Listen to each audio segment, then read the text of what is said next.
காணாத கண்களில்லை, காணாமல் நாளது நகர்வதில்லை.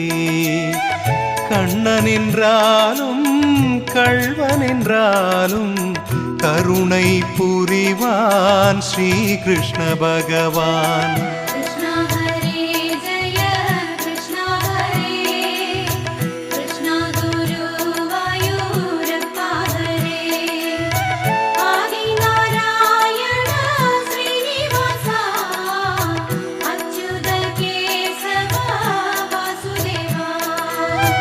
அழகிய கண்ணனின் அடிதனை எண்ணுவர், அவனது தொல்லைகள் அனைத்தையும் தாங்குவர். வெண்ணையை திருடிய கண்ணனின் லீலையை கண்டு ரசிப்பதே